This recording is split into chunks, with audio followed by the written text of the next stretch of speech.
Om Shanti. Virtue meditations की आज की श्रृंखला में आपका स्वागत है। वर्च्यू मेडिटेशंस, एक बहुत सुंदर परिभाषा वर्च्यू शब्द की हमने पढ़ी थी। सामान्यतः तो हम कहते हैं कि हमारे जीवन के ये दिव्य गुण है, ये दैवी गुण है, जिन दैवी गुणों को ही हम वर्च्यूज़ कहते हैं। जो आत्मा की आंतरिक शुद्धि है, जो आत्मा की आंतरिक दिव्यता है, वो जब कर्म में झलकती है, जब व्यवहार में झलकती है, तब हम उसको दिव्य गुण नाम दे देते हैं। और कहने में, देखने में फिर जैसी जैसी वो शक्ति होती है, जैसी जैसी वो झलक होती है, वैसे वैसे भिन्न भिन्न दिव्य गुणों के रूपी नाम उसको दिए जाते हैं। लेकिन आज मुझे याद आ रहा, वर्च्यू शब्द का एक बहुत सुंदर अर्थ हमने पढ़ा था। वो इंग्लिश में है, इसीलिए पहले वो लाइन हम इंग्लिश में बोलेंगे, फिर उसका हिंदी में भावार्थ भी देखेंगे। वर्च्यू का एक बहुत सुंदर मीनिंग हमने देखा कि वर्च्यू क्या है। वो आत्मा की वाइब्रेशनल एनर्जी है। It is the vibrational energy of the soul। जब हमने ये लाइन पढ़ी थी तो पहले 2-3 बार इसको पढ़ने की कोशिश की, पढ़कर समझने की कोशिश की कि ये हमको क्या कहना चाह रही है। वाइब्रेशनल एनर्जी अर्थात अपनी जो ऊर्जा सूक्ष्म, केवल कर्मों के द्वारा झलकने वाली, व्यवहार के द्वारा झलकने वाली ही नहीं, लेकिन मात्र हमारी उपस्थिति से जो किसी को ऊर्जा फील होती है, जो किसी को वाइब्रेशन फील होता है, वो भी हमारा एक दैवी गुण है, वो हमारी दिव्यता है। और इसीलिए आप देखते होंगे किसी के व्यक्तित्व को देख करके दूर से ही महसूस होगा कि इनके व्यक्तित्व में कुछ शुद्धि है, इनके व्यक्तित्व में कुछ पवित्रता है, कुछ दिव्यता इस व्यक्तित्व में है जो इनको औरों से डिटैच्ड या औरों से स्पेशल अनुभव करा रही है। जो औरों में नहीं है वो इनके व्यक्तित्व में है। शायद उसके लिए उन्होंने कुछ कहा नहीं है, कुछ किया नहीं है, लेकिन मात्र उनकी उपस्थिति हमें ये संकेत दे रही है कि ये एक स्पेशल व्यक्तित्व है। तो इसीलिए आत्मा की जो एक एनर्जी फील्ड है, जो प्रकंपनों से बनती हुई उसकी अपनी ऊर्जा है, वो भी हमारे दिव्य गुण है, जिसको अगर सामान्य लैंग्वेज में कहें तो कहीं कहते हैं उसकी बॉडी लैंग्वेज में कॉन्फिडेंस झलकता है, या कई बार कह देते हैं कि उसकी बॉडी लैंग्वेज में ही एक हार जाने की, हिम्मत खो देने की फीलिंग आती है। तो इस प्रकार से आत्मा की जो ऊर्जा एक वाइब्रेशन के रूप से झलकती है, उसको भी हम वर्च्यू कहते हैं, दिव्य गुण कहते हैं। और ऐसा ही एक दिव्य गुण जिस पर हम आज चर्चा करेंगे कि जो बहुत ही सूक्ष्म है, जिसको समझने के लिए भी हमें हमारी बुद्धि को बहुत विशाल बनाना पड़े। और आज का जो हमारा दिव्य गुण है वो है वफादारी, फेथफुल बनकर के रहना। और एक रीति से देखें तो दूसरे दिव्य गुणों की भेंट में ये बहुत ही सूक्ष्म है, सटल है, लेकिन बहुत ही महत्वपूर्ण अवश्य है, क्योंकि अन्य कई दिव्य गुणों के साथ वफादारी जुड़ी हुई है। वफादार रहना, अपने कार्य के प्रति वफादार, संबंधों में निभाने के प्रति वफादार, परमात्मा के प्रति वफादार रहना, यहाँ तक कि स्वयं के साथ भी वफादार रहना, ये जीवन का एक बहुत ही कहूँगी कि श्रेष्ठ स्तर है कि जो हम इतनी वफादारी को बना करके रख सकते हैं। कई बार लोग कहते हैं कि ये कार्य है ना, हम उन्हें कहेंगे, और मुझे विश्वास है कि उन्हें कहेंगे ना तो वो ये कार्य ज़रूर करके देंगे, बहुत अच्छे से करके देंगे, संपन्न करके देंगे। दूसरे के बारे में होगा तो सोचेंगे उनको कहें या ना कहें, कहने से ये कार्य होगा या नहीं होगा। अब एक तीसरा व्यक्ति कह रहा कि उनमें तो इतनी योग्यता है, फिर भी आप उन्हें ये कार्य देना नहीं चाह रहे। उनमें तो योग्यता कम देखने में आती है, फिर भी आप ये कार्य उन्हें ही देना चाह रहे हैं।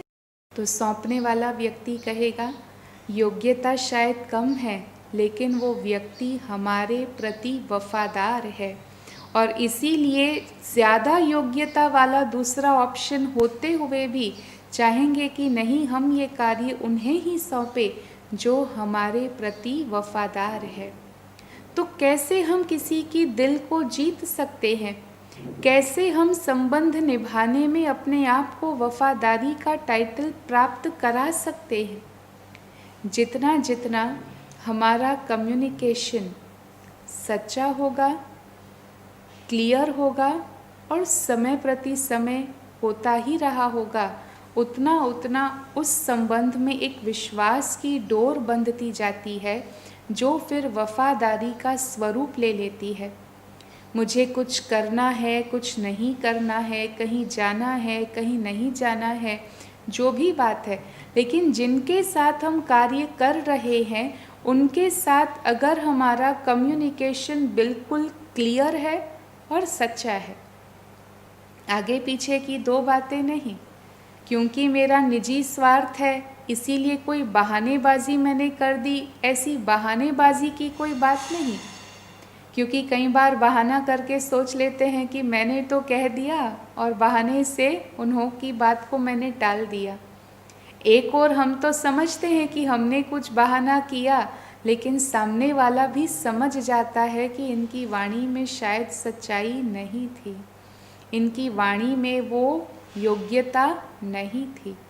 तो इसीलिए वफादारी में सबसे वफादार बनने के लिए जो सबसे मुख्य बात है, वो पहली बात आती कि हमारा कम्युनिकेशन, जिनके साथ हम जो कार्य कर रहे हैं, हाँ हो सकता है सारी बातें सारी डिटेल में सभी को बताने की कोई आवश्यकता न भी हो, लेकिन जो कार्य जिनके साथ मिलकर कर रहे हैं, छोटे हैं बड़े हैं, हमारे साथी हैं, कोई भी है, लेकिन जहाँ तक उनके संबंध में मेरा कम्युनिकेशन क्लियर होगा और सच्चा होगा और समय प्रति समय सही होगा।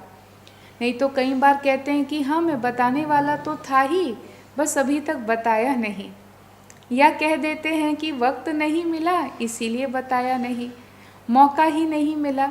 ऐसे नहीं, जहाँ पर हम मिलकर कार्य कर रहे हैं, जो समय आता, जो मैसेज देना होता, अगर हम बात कर सकें तो सबसे अच्छा, नहीं कर सकते हैं तो आजकल तो साइंस ने हमने कई साधन दिए हैं, कम से कम हम सार रूप में एक मैसेज तो उन्हों को भेज ही सकते हैं ना, या और कुछ नहीं तो इतना तो मैसेज भेज सकते हैं कि हमने कोशिश की आपसे बात करने की, आपको समय मिले तब आप हमको फ़ोन करना। कम्युनिकेशन हमारा कितना स्पष्ट है, कितना समय पर होता है और कितना सच्चाई से। सच्चाई अर्थात जिसमें कोई निजी स्वार्थ नहीं है, जिसमें अंतरात्मा बहुत शुद्ध है, भावनाएं बहुत स्वच्छ है। इतनी स्वच्छ हमारी भावनाएं हो, जिसके लिए कहा जाए कि मेरी भावनाएं ये दिन के उजाले में भी जीवन आंगन में नृत्य कर सकती हैं। किसी से मैंने कुछ भी छिपाने की ज़रूरत ही नहीं है। हाँ, जहाँ आवश्यकता नहीं वहाँ वो बातें कही नहीं, ये तो और बात है, लेकिन इतना अंतःकरण क्लीन है, स्वच्छ है कि किसी से कुछ सच्चा झूठा करने की, छिपाने की ज़रूरत नहीं। तो ऐसा जब हमारा व्यवहार बनाते हैं, कम्युनिकेशन बनाते हैं, तो हम दूसरे वालों का भी विश्वास जीत लेते हैं, ट्रस्ट वर्दी, विश्वास पात्र बन जाते हैं।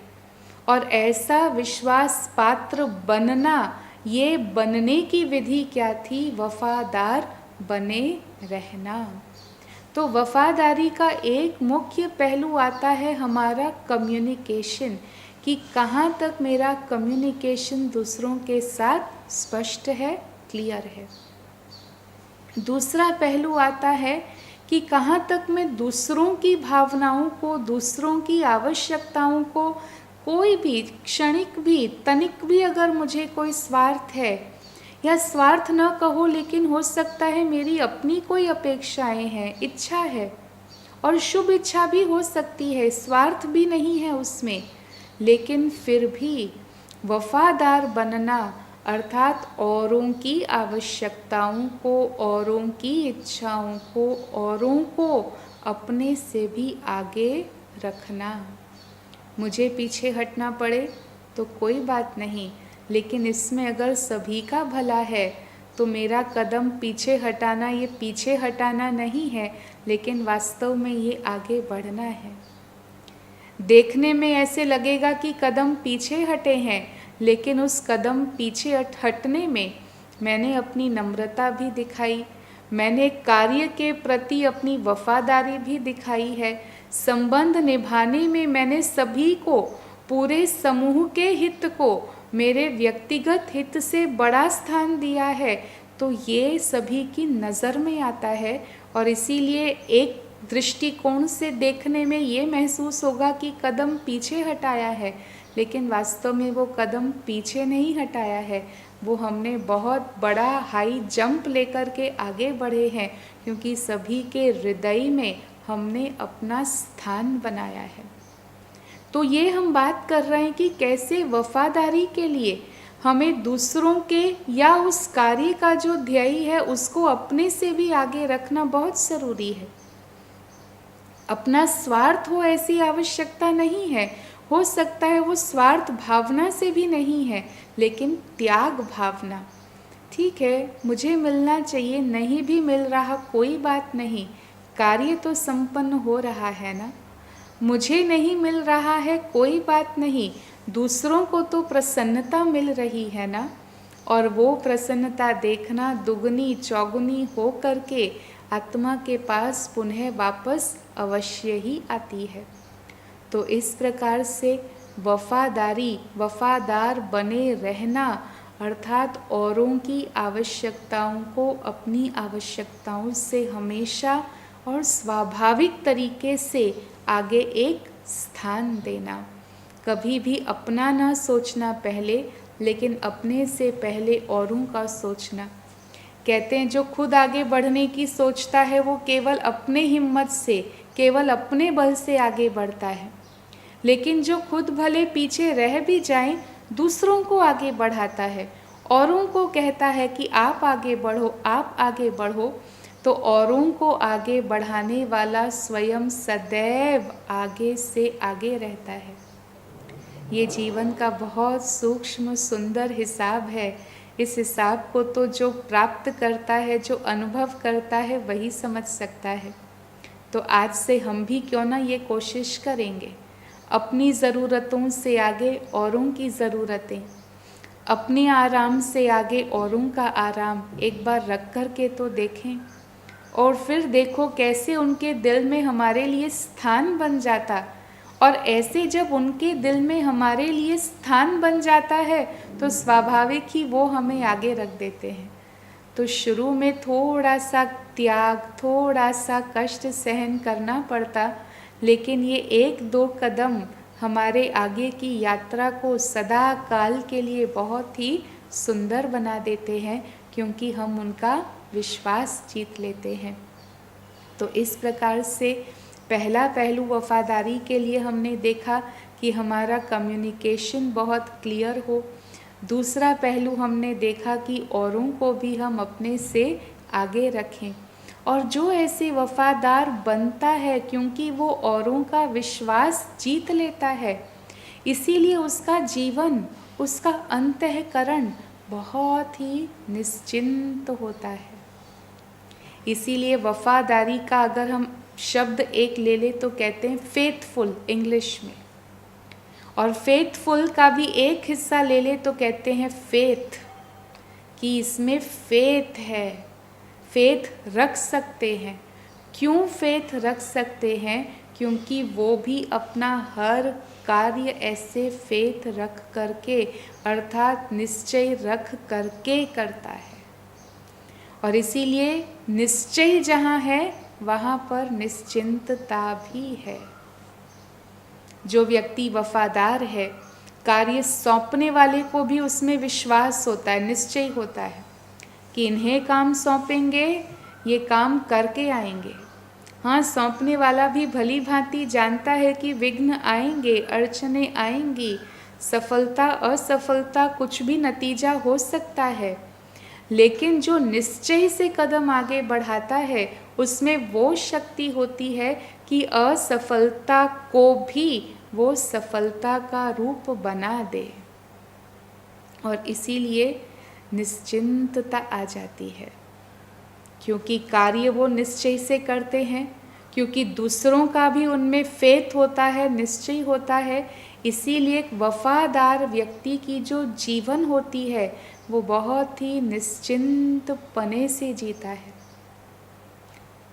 कल्पना करें, हम चाहे कोई भी कार्य करें, छोटा करें, बड़ा करें, और मानो कोई हमेशा शक की नज़रों से ही हमें देखता रहे, तो जीवन कैसी बन जाए। कैसी एनर्जी उसकी ओर से मेरे पास आ रही है, हमेशा शक की, हमेशा डाउट की।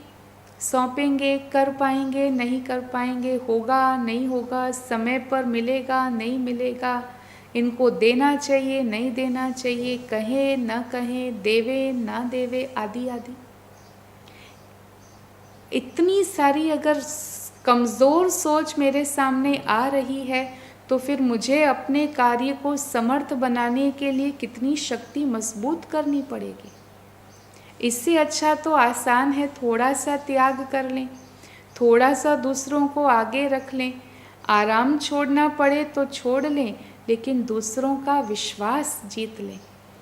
तो जब दूसरों का विश्वास जीत लेते हैं तो उनके भी मुख से और मन से यही शब्द निकलते हैं कि इनमें मुझे फेथ है, विश्वास है, इन्हें कार्य देंगे तो ये कार्य अवश्य ही उचित रीति से, सुंदर रीति से, समय पर करेंगे। तो इस प्रकार से निश्चिंत, कार्य में, व्यवहार में, संबंध निभाने में, हर बात में निश्चिंत, क्योंकि उनको पता है कि दूसरे मेरे साथ है। एक बार जब हम लंदन गए थे तो वहाँ एक बहुत सुंदर गार्डन था, वहाँ पर मॉर्निंग वॉक के लिए गए थे, और एक दृश्य जो वहाँ पर देखा वो आज तक भी भूलता नहीं है। एक बहुत बहुत बुजुर्ग महिला, 85-90 ईयर्स की होंगी, इतनी बुजुर्गियत दिखाई देती थी उसके चेहरे पर। इतनी बुजुर्ग महिला अकेली उस गार्डन में मॉर्निंग वॉक करने आई थी, लेकिन उसके साथ 3 कुत्ते थे, एक आगे, एक लेफ्ट में और एक राइट में। 3 उसके साथ चल रहे हैं और उनके पीछे वो एक स्टिक लेकर के चल रही थी। और क्योंकि हम भी देख रहे थे, उन्होंने भी हमें देखा, नैन मुलाकात हुई और उन्होंने मुस्कुराया और कहा, आप सोच रहे होंगे ना कि ये 3 डॉग्स को लेकर के मैं चल रही। तो हमने भी मुस्कुराया और इशारों से कहा कि हाँ, हमारे मन में भी यही सोच चल रहा। लेकिन बहुत वंडरफुल लगा उस महिला ने जो उत्तर दिया। उसने कहा कि अगर ये नहीं होते अपने 3 डॉग्स के प्रति इशारा करते हुए, तो मैं घर से बाहर एक कदम भी नहीं रख पाती। कल्पना करें, आज पशु, उन्होंने मनुष्यों का विश्वास जीता हुआ है,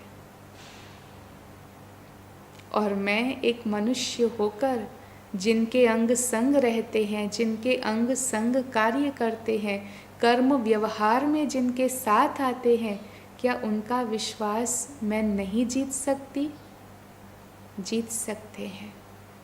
बस आवश्यकता है अपनी कुछ आशाओं को, अपने कुछ आराम की इच्छाओं को एक कदम साइड में रख करके दूसरों के आराम का सोचना, उनको प्राथमिकता देना, दिल को बहुत साफ स्वच्छ बनाना, कम्युनिकेशन को बहुत क्लियर बनाना, और साथ साथ अपने जीवन को एक आदर्श जीवन बनाना। कई बार लोग कहते हैं आजकल तो बहुत चैलेंजिंग टाइम्स चल रहे हैं, ऐसे चैलेंजिंग टाइम्स में हम गुणवान होकर के जिएंगे तो कैसे चलेगा। हम कहते हैं व्यक्तिगत रीति से तो हम ये सोचते हैं अगर हमारे जीवन में हम दिव्य गुणों को साथ लेकर नहीं चले तो ये जीवन ही कैसे चलेगा।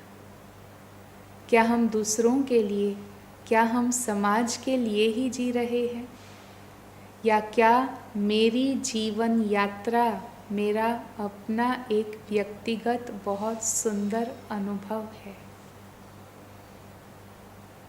और इसीलिए मर्म समझ में आता कि मुझे अपनी जीवन यात्रा के प्रति भी वफादार रहना है। ये जीवन जो हमको मिली है, ये जीवन परमात्मा की एक भेंट है, सौगात है। बड़ा विश्वास मुझ में रख करके परमात्मा ने मुझे ये जीवन रूपी सौगात दी है। परमात्मा ने जो मुझ में विश्वास रखा है तो मुझे भी इस जीवन यात्रा को ऐसा बनाना है जो मैं अपनी विश्वास पात्रता का प्रमाण दे सकूं। इसीलिए वफादार बन करके अपने जीवन के हर मोड़ पर हमारे सोच हो, हमारे हर निर्णय भी उसी वफादारी के अनुरूप हो, ताकि हम भी अपने जीवन में निश्चिंत रहें। जिनके साथ हम कर्म कर रहे हैं, जीवन जी रहे हैं, व्यवहार में आ रहे हैं, वो भी हमसे निश्चिंत हो। इतना उन्हें मुझ पर भरोसा हो, निश्चय हो कि इन्हें कहेंगे तो हम निश्चिंत हो जाएंगे। तो हम किसी के जीवन में चिंता का कारण न बने।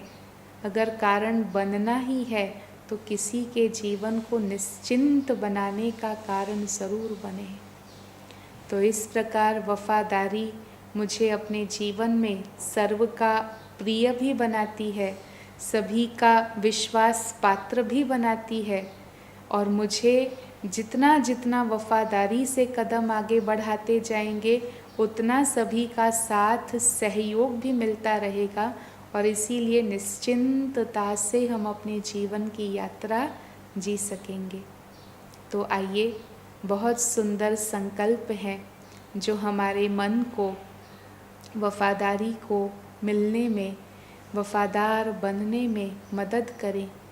तो आइए एक बहुत सुंदर कमेंट्री के ज़रिए अपने जीवन में आज इस दिव्य गुण रूपी श्रृंगार को स्वीकार करते हैं। ओम शांति।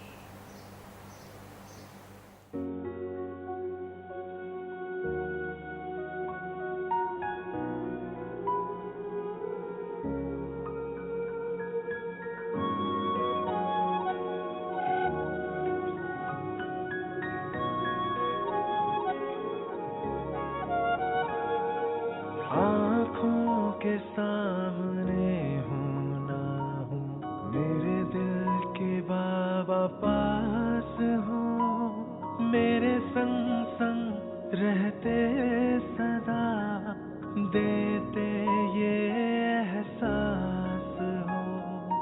आँखों के सामने हूँ ना हूँ, मेरे दिल के बाबा पास हो, आँखों के सामने हूँ ना हूँ।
अपनी सोच और वचन के प्रति वफादार।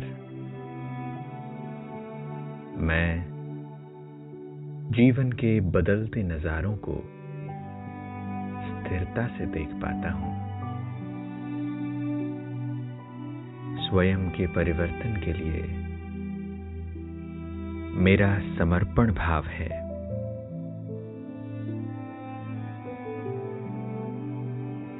मेरा अंतःकरण मजबूत है।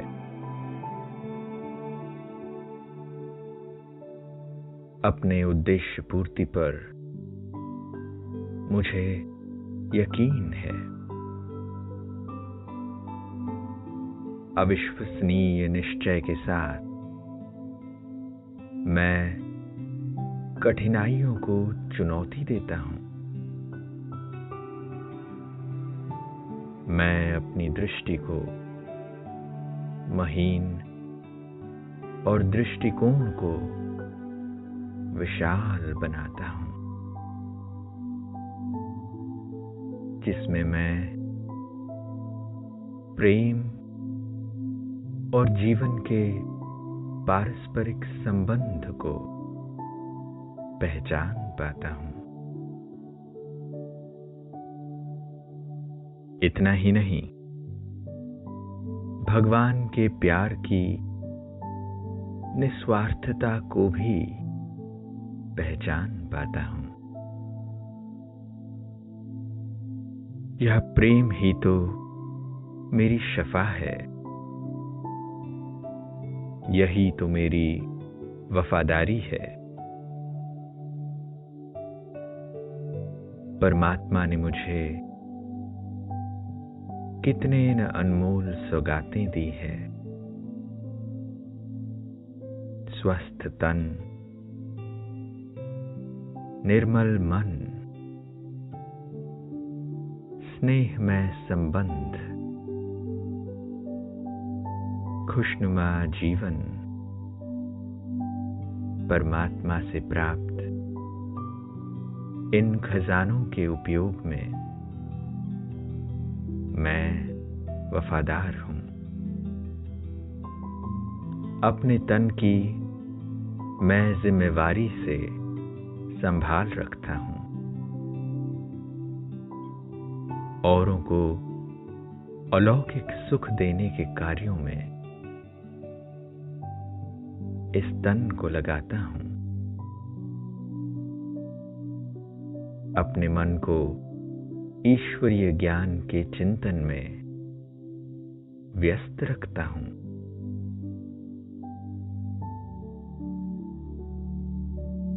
संबंधों से सभी को स्नेह और सहयोग का एहसास कराता हूं।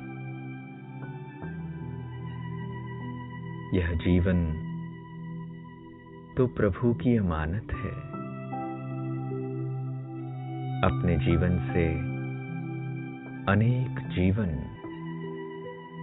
रोशन करता हूं। तन, मन, धन, संबंध सभी में वफादार होने से ही मैं परमात्मा की समीपता का अनुभव कर पाता हूं। उनको मुझ पर विश्वास है। प्रभु प्रेम के एहसास में कृतज्ञ होकर मैं मन ही मन प्रभु प्रीतम से एक गुप्त वायदा करता हूं कि मैं इस विश्व को एक बेहतर विश्व बनाऊंगा, एक स्वर्णिम विश्व बनाऊंगा।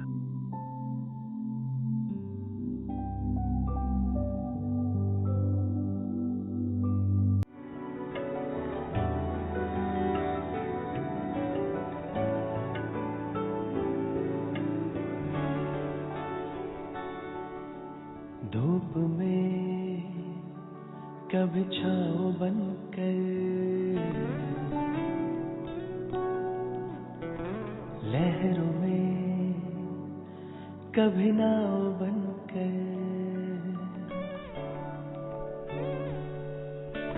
धूप में कभी छाँव बनकर, लहरों में कभी नाव बनकर, लड़खड़ाए कदम थामा है हाथ, जब लड़खड़ाए कदम थामा है हाथ। मेरे बाबा है साथ, मेरे बाबा है साथ, मेरे बाबा है साथ, मेरे बाबा है साथ, मेरे बाबा है साथ, मेरे बाबा है साथ, मेरे बाबा है साथ, मेरे बाबा है साथ।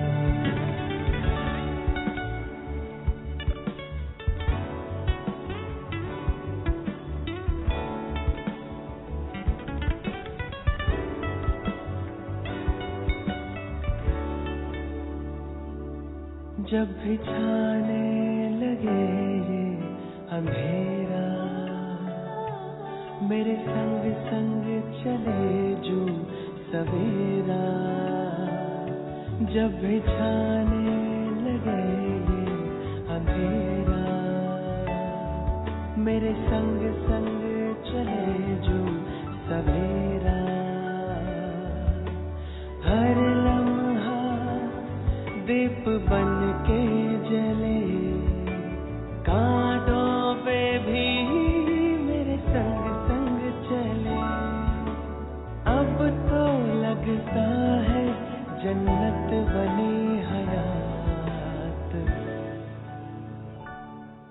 मेरे बाबा है साथ, मेरे बाबा है साथ, मेरे बाबा है साथ, मेरे बाबा है साथ, मेरे बाबा